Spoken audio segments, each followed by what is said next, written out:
Good morning all of you. चलिए class 5 तो अपना सिलेबस देखिए। आज हम आपको हिंदी ग्रामर पढ़ाएंगे। देखिए सब्जेक्ट्स और PA1 सिलेबस में आपके कितने चैप्टर आ रहे हैं 1 to 6। कितने चैप्टर आ रहे हैं 1 to 6 आपके चैप्टर आ रहे हैं, जिसमें हमने आपको पार्ट 1 में पहला चैप्टर आपको पढ़ा दिया है।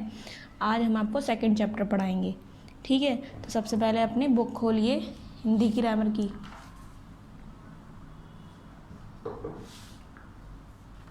यह आपकी हिंदी ग्रामर की बुक है, व्याकरण परिचय। इसे ओपन कर लीजिए सभी। सबसे पहले इंडेक्स चेक करेंगे, विषय सूची। देखिए PA1 में आपके 1 to 6 चैप्टर हैं, जिसमें भाषा, लिपि और व्याकरण पहला चैप्टर हमने आपको पार्ट 1 में पढ़ा दिया। आज हम आपको वर्ण विचार पढ़ाएंगे, सेकंड चैप्टर। ये आपका पार्ट 2 हम आपको आज पढ़ाएंगे, ठीक है। तो पेज नंबर 8 पर आपको वर्ण विचार चैप्टर सेकंड चैप्टर आपको मिल जाएगा। तो ओपन कर लीजिए सभी बच्चे। ये आपका सेकंड चैप्टर पेज नंबर 9 पर, ठीक है। ये आपको मिल गया, इसे ओपन कर लीजिए सभी बच्चे। आप पार्ट में यहाँ शो कर देती हूँ। आपका पार्ट है आपका 2, पार्ट 2 वर्ण विचार। वर्ण विचार बोलते हैं फोनोलॉजी को, ठीक है। वर्ण विचार बोलते हैं फोनोलॉजी का। अब हम देखते हैं कि फोनोलॉजी होता क्या है और वर्ण विचार किसे कहते हैं। देखिए वर्ण भाषा की सबसे छोटी इकाई है। वर्ण क्या है? वर्ण भाषा की सबसे छोटी इकाई है, जिसके खंड नहीं किए जा सकते, यानी टुकड़े नहीं किए जा सकते। इन्हें अक्षर भी कहते हैं। क्या? इन्हें वर्ण भी कहते हैं और अक्षर भी कहते हैं। हिंदी भाषा में 44 यानी 44 वर्ण होते हैं। वर्णों के समूह को वर्णमाला कहते हैं, यानी वर्णों के समूह यानी पूरे वर्णमाला को हम क्या वर्ण जो होते हैं उनको पूरे इकट्ठा करके उनको क्या बोलते हैं? वर्णमाला कहते हैं। वर्ण 2 प्रकार के होते हैं। वर्ण कितने प्रकार के होते हैं? 2 प्रकार के होते हैं। स्वर होता है फर्स्ट, सेकंड होता है व्यंजन। फर्स्ट स्वर, सेकंड व्यंजन, ठीक है। अब देखते हैं स्वर किसे बोलते हैं और व्यंजन किसे कहते हैं। देखिए स्वर वर्णमाला आपकी दी हुई है। देखिए स्वर देखिए आपके ये हैं, छोटा, बड़ा, छोटी, बड़ी, छोटा ऊ, बड़ा ऊ, ऋषि, छोटे से एड़ी, बड़े से यानी छोटे ऊ, सोकली, बड़े स्वर। ये आपके क्या हैं? ये आपके हैं स्वर, ठीक है। अब नीचे देखिए व्यंजन आपके दिए हुए हैं।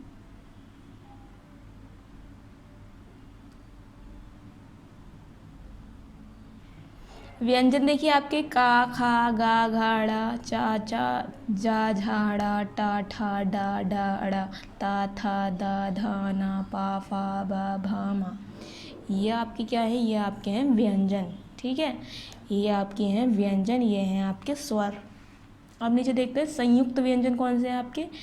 या, रा, ला, वा, शा, शा, सा, हा, छा, त्रा, ज्ञा, श्रा, ड़ा, ड़ा, जा, फा। ये आपके संयुक्त व्यंजन है। और अन्य वर्ण देखिए, ये आपके संयुक्त व्यंजन है। और अन्य वर्ण यानी और वर्ण देखिए, अंग, छोटा अंग रह गया, बड़ा अंग रह गया और ये रह गया आपका, ठीक है। अब आगे देखते हैं।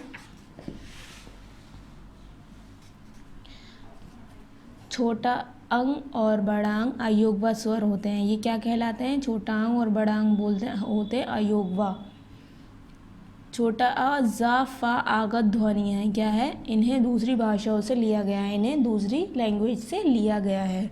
अड़ा, अड़ा, अड़ा, माँ पंचम वर्ण कहे जाते हैं। ये क्या कहलाते हैं? पंचम वर्ण कहलाते हैं।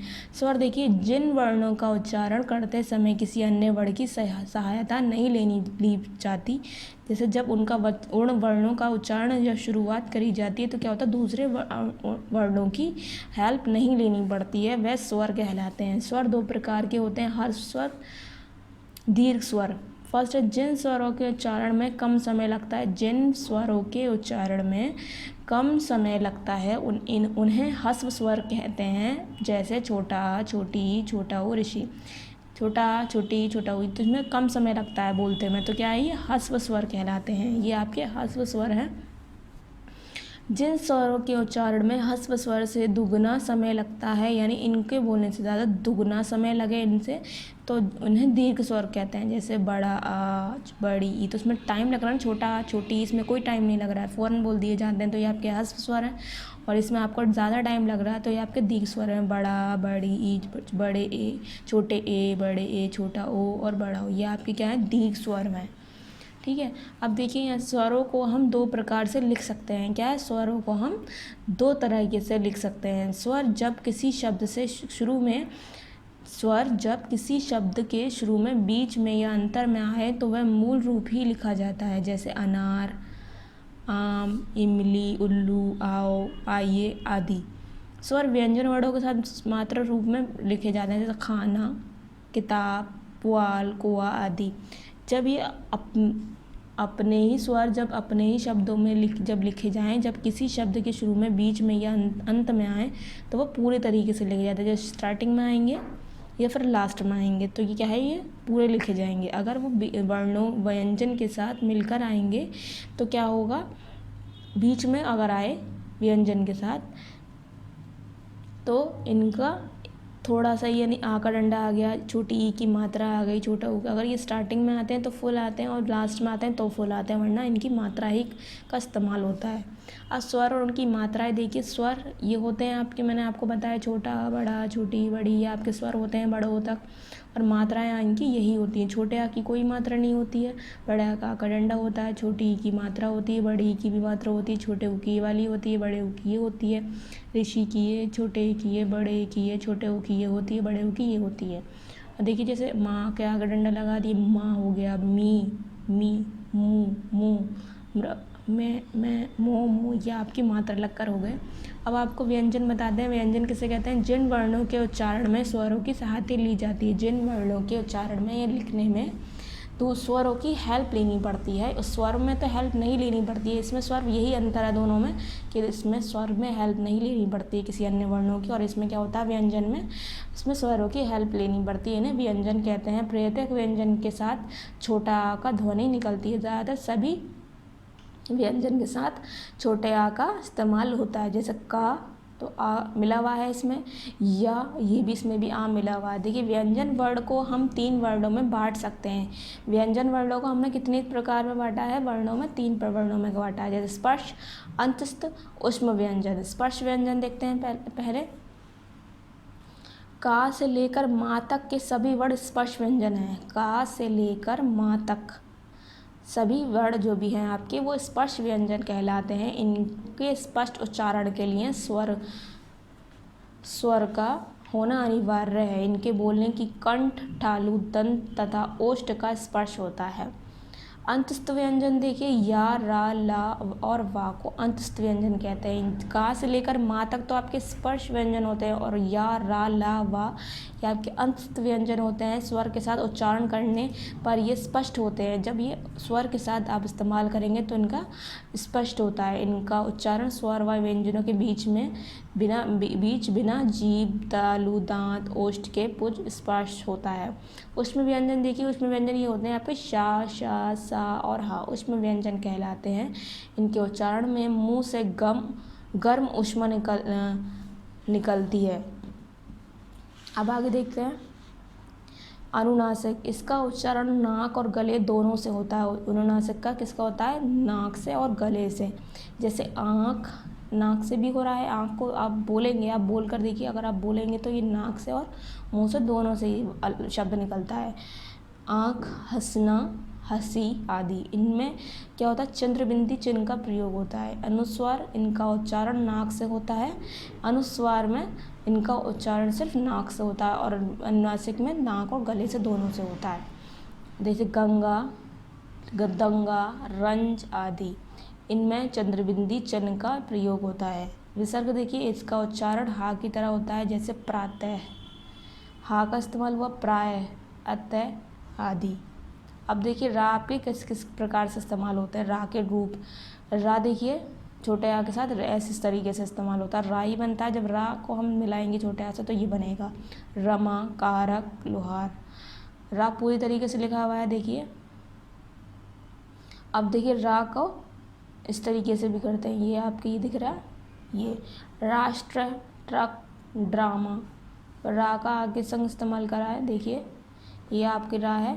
समुद्र, इंद्र, प्रकट, ये भी आपका रा होता है। ये ऊपर जोड़ा, ये ऊपर लगता है। शर्म, कर्म, बौर्य। वर्ण विच्छेद देखिए। विच्छेद का अर्थ है अलग करना। विच्छेद का मीनिंग क्या होता है? अलग करना। किसी शब्द के प्रयुक्त वर्ण या अक्षर को अलग अलग करना वर्ण विच्छेद कहलाता है। क्या कहलाता है? किसी शब्द को, किसी अक्षर को अलग अलग करना हो तो उसे वर्ण विच्छेद कहते हैं। जैसे व्याकरण देखिए, व्याकरण को हमें अलग करना तो व अलग हो गया, या अलग हो गया, आ अलग हो गया, का अलग हो गया, आ रा आ डा अ, व्याकरण। ठीक है, इसी तरीके सच्चा, स्वस्थ, मान, इस तरीके से इसको अलग करने को बोलते हैं वर्ण विच्छेद। अब नीचे देखिए आपका एक्सरसाइज स्टार्ट हो रही है, अभ्यास कार्य है। अभी हमारा पार्ट 2 चल रहा है। ये ओरल हैं आपके निम्नलिखित प्रश्न। देखिए, निम्नलिखित प्रश्नों के उत्तर लिखना है। निम्नलिखित प्रश्न जो प्रश्न उत्तर हैं हम अपने कॉपी पर करेंगे। तो देखिए, हिंदी ग्रामर की कॉपी खोल लेती हूँ, मैं आपको बता देती हूँ। आपको एक्सरसाइज सिर्फ आपको बुक पर रखनी है और प्रश्न उत्तर आपको कॉपी पर करनी है, क्योंकि आगे कोई कॉलम नहीं है जो हम आपको बता सकें इसका आंसर क्या है। देखिए, आपकी हिंदी ग्रामर की कॉपी यही होगी, सिंगल लाइन। सो ओपन करिए, नाम लिखेंगे, क्लास शो करेंगे, अपना सब्जेक्ट लिखेंगे हिंदी ग्रामर। पार्ट 1 भी हमने आपके प्रश्न उत्तर आपके कॉपी में कराए थे। पार्ट 2 देखिए हमने आपको कर रखे हैं, यहाँ पर डेट आपको शो करनी है। पार्ट लिखना है 2। सबसे पहले अपना चैप्टर खोलेंगे। ठीक है, ये आपका चैप्टर है। यहाँ पार्ट 2 लिखा है, यही मैंने यहाँ लिखा है। देखिए, पार्ट 2 सेम लिखा है। फिर पार्ट लिखना है हमें, पार्ट लिखा है मैंने। फिर चैप्टर का नाम लिखना है वर्ण विचार। इस तरीके से आपको लिखना है, वर्ण विचार। आप अपना पेज नंबर 11 खोलिए। यहाँ हेडिंग दी हुई है, निम्नलिखित प्रश्नों के उत्तर दीजिए। मैंने लिखा है, देखिए, निम्नलिखित प्रश्नों के उत्तर लिखिए। का है आपका फर्स्ट क्वेश्चन है आपका, वर्ण की परिभाषा लिखिए। वर्ण की आपको परिभाषा लिखनी है। देखिए, उत्तर है का लिखा, वर्ण की परिभाषा लिखिए। क्वेश्चन हमने बुक से ही लिखा है, फिर उत्तर लिखा है, वह ध्वनि जिसके और टुकड़े नहीं किए जा सकते उसे वर्ण कहते हैं। वह ध्वनि जिसके और टुकड़े नहीं किए जा सकते उसे हम क्या बोलते हैं? वर्ण कहते हैं। दोबारा रिपीट करती हूँ, वह ध्वनि जिसके और टुकड़े नहीं किए जा सकते उसे वर्ण कहते हैं। अब दूसरा लिखेंगे, खास स्वर तथा व्यंजन में भेद बताइए। तो खा क्वेश्चन लिखेंगे, स्वर तथा व्यंजन में भेद बताइए। तो स्वर लिखेंगे, जिन वर्णों का उच्चारण करते समय किसी अन्य वर्ण की सहायता नहीं ली जाती वे स्वर कहलाते हैं। देखिए, आप यहाँ से भी लिख सकते हैं, पेज नंबर 10 से। स्वर लिखेंगे पहले, उत्तर लिखने के बाद, जिन वर्णों का उच्चारण करते समय किसी अन्य वर्ण की सहायता नहीं ली जाती वे स्वर कहलाते हैं। ठीक है, इस तरीके से मैंने लिखा है, उत्तर लिखा है, फिर स्वर लिखा है, बीच में नीचे लाइन करी है, उसके बाद थोड़ा सा डैश करा है। उसके बाद, जिन वर्णों का उच्चारण करते समय किसी अन्य वर्ण की सहायता नहीं ली जाती वे स्वर कहलाते हैं। फिर नीचे आपका 2 भेद पूछे हैं, तो व्यंजन भी लिखेंगे, व्यंजन लिखेंगे। उसके बाद, जिन वर्णों के उच्चारण में स्वरों की सहायता ली जाती है उन्हें व्यंजन कहते हैं। तो यहाँ पर यह आंसर देखिए, जिन वर्णों का उच्चारण करते समय उच्चारण में स्वरों की सहायता ली जाती है उन्हें हम व्यंजन कहते हैं। यही भेद होता है, क्योंकि इसमें सहायता नहीं ली जाती, इसमें सहायता ली जाती है। आपका सेकंड हो गया। डिफरेंस बताना था, डिफरेंस बता दिया हमने। सभी बच्चों को इस तरीके से ही लिखना है। सिर्फ आपके 2 क्वेश्चन आंसर दिए हुए हैं, यानी 2 प्रश्न उत्तर दिए हुए हैं।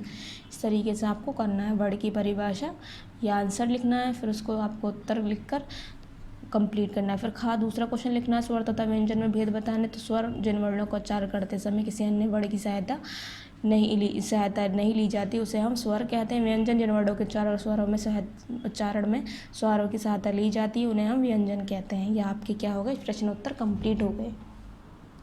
अब देखिए, सेकंड दिया हुआ है, दिए गए संयुक्त व्यंजनों से 3-3 शब्द बनाइए।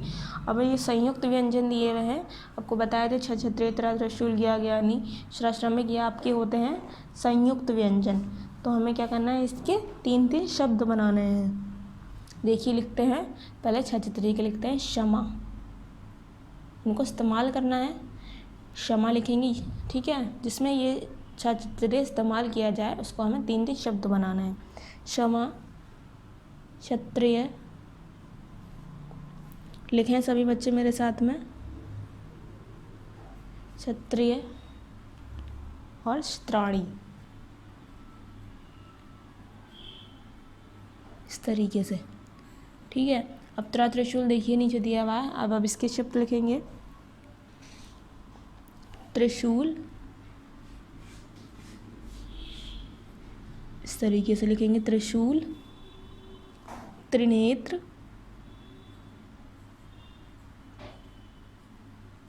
त्रिनेत्र। त्रिशंकुल, त्रिशंकुल। ठीक है। अब ज्ञान, अब ज्ञानी, अब इसका लिखते हैं या ज्ञानी का ज्ञान, ज्ञानी। ज्ञा से ज्ञानी भी होता है, ज्ञान भी होता है और ज्ञाता भी होता है, तो ज्ञाता इस तरीके से लिखेंगे। अब श्रमिक रह गया हमारा। श्रा से श्रम भी होता है। सब बच्चे साफ रखेंगे राइटिंग अपनी। श्रम, श्रमिक,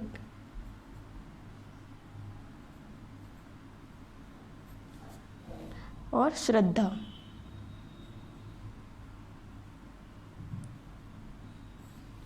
श्रद्धा ये हो गया। क्षत्रिय का देखिए क्षमा, क्षत्रिय क्षत्राणी हुआ है। त्रिशूल का त्रिशूल, त्रिनेत्र, त्रिशंकुल हुआ है। ज्ञा का देखिए ज्ञान हुआ है, ज्ञानी हुआ है, ज्ञाता हुआ है। और श्रम का श्रम हुआ है, श्रमिक होता है श्रा से। इससे जो जो शब्द आपके बनते हैं वो हमें बनाने हैं। अब ये कंप्लीट हो गया। अब आगे देखते हैं। यह आपको बुक पर ही रखना है, ये आपको कॉपी पर करना था। जो मैंने आपको बताया ये आपको बुक पर ही रखना है। ठीक है। अब आगे देखते हैं।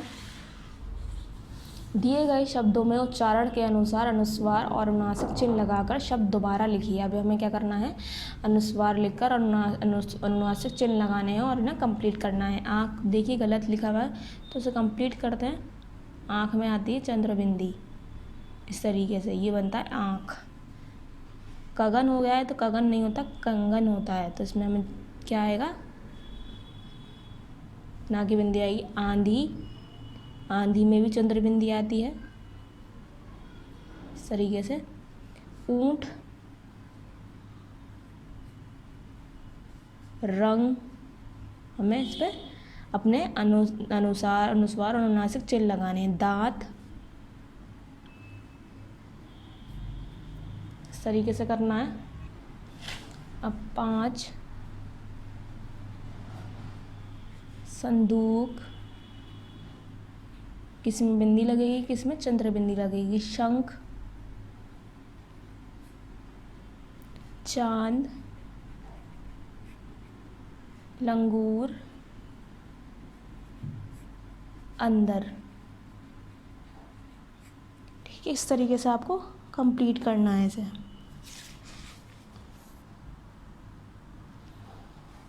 अब नीचे दिए देखिए 4 में स्वर की मात्रा लगाकर एक एक शब्द लिखिए। अब आपको स्वर की मात्रा लगानी है और इसे, ठीक है, और एक एक शब्द लिखना है। तो स्वर की मात्रा लगा के एक एक शब्द लिखेंगे। जाल,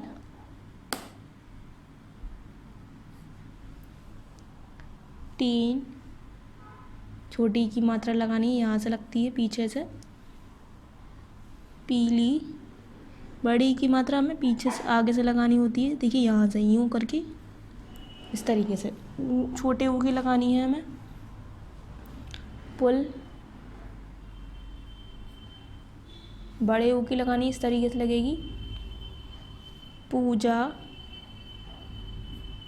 फिर रे से ऋषि की देखिए कृपा, छोटे से एड़ी की लगाएंगे। पेड़, मेला, फिर बड़े छोटे ओ की लगाएंगे। मोर, बड़े ओ की लगाएंगे। औरत। तो एक एक शब्द बना दिया हमने। ये हो गया कंप्लीट आपका। अब नीचे देखिए 5 रा के विभिन्न रूपों वाले 3 शब्द लिखिए। अब हमें क्या करना है, इसके रा के रूप के वाले शब्द लिखने हैं। रा से क्या होता है, हमें रा हमें आना चाहिए हमारे शब्द में। 3 शब्द लिखने हैं। तो रमा, बस लिखते हैं रमा। कारक, देखिए रा आ गया यहाँ पर भी स्टार्टिंग में आ गया। अब यहाँ लुहार। अब देखिए ये रा का ये दूसरा ये भी रा कहलाता है आपका। तो इस तरीके से ये किस तरीके से इस्तेमाल होता है। राष्ट्र, मैंने आपको चैप्टर में भी बताया है। ट्रक, इस तरीके से रा तो है नहीं कि ट्रक में टारा ट्रक हो जाएगा, तो ट्रक इस तरीके से लिखेंगे। ड्रामा,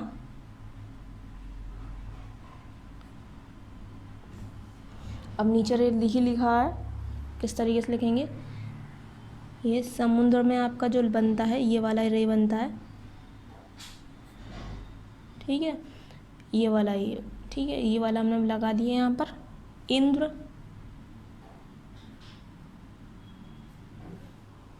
प्रकट। अब ये वाला रा देखिए, यहाँ ये वाला रा हम ऊपर लिखते हैं। शर्म, कर्म, मौर्य, ठीक है, इस तरीके से आपको करना है इसे। फर्स्ट रमा, कारक, लुहार, फिर राष्ट्र, ट्रक, ड्रामा, समुद्र, इंद्र, प्रकट, शर्म, कर्म, मौर्य।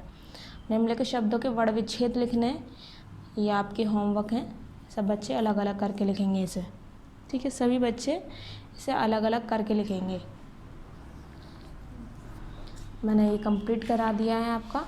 देखिए किस तरीके से आपको सबको ये बुक पर ही रखना है। ये भी आपको बुक पर ही का रखना है, ये भी आपको बुक पर ही करना है, ये भी आपको बुक पर ही करना है, ठीक है, सब आपको बुक पर करना है। ये आपको बुक पर ही रखना है, इस पर ही फिल करना है, ठीक है। यहाँ से आप देख लीजिएगा किस तरीके से वर्ण विच्छेद करते हैं, अलग अलग करना शब्दों को और अक्षर को। ये आपको दिखा देगा किस तरीके से आपको करना है। मैंने आपको बता ही दिया था कि किस तरीके से करना है, इस तरीके से आपको यहाँ फिल कर देना है इसे। मैं आपको दोबारा दिखा देती हूँ पास से। क्षमा, क्षत्रिय, चित्राणी, हमें 3 शब्द लिखने थे। त्रिशूल, त्रिनेत्र, त्रिशंकुल, ज्ञान, ज्ञानी, ज्ञाता, श्रम, श्रमिक, श्रद्धा, इस तरीके से आपको करना है। और ये वाला देखिए आँख, हमें अनुस्वार अनुनासिक चिन्ह लगाने थे। आँख, कंगन, आंधी, ऊँट, रंग, दांत, 5, संदूक, शंख, चांद, लंगूर, अंदर। देखिए इसमें चंद्र बिंदी और एक केला की बिंदी लगी है।